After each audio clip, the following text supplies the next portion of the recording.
that's okay. It's okay? I already started. Okay, there you go. First of all, thank you for everything. It was a really fun presentation.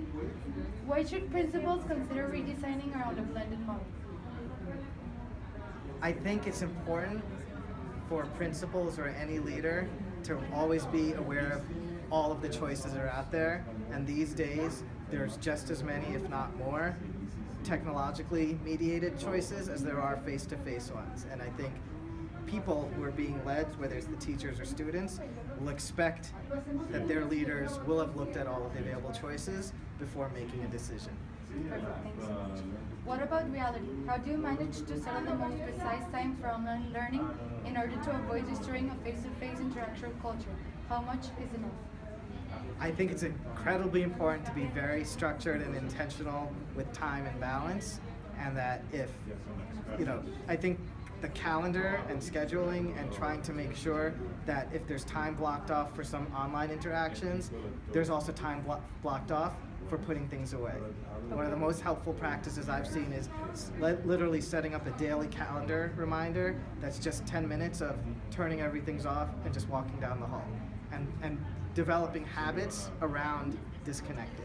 So would you manage and encourage students to learn outside the classroom?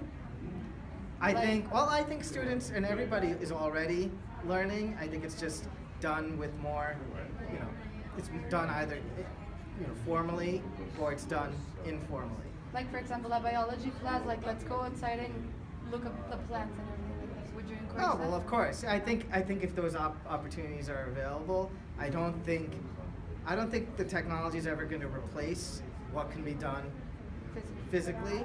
I think, if anything, we should be looking at how does technology strengthen those face-to-face and in-person interactions. And I think if that's the mindset, you can't go wrong. What are the innovation gaps that we should be aware of?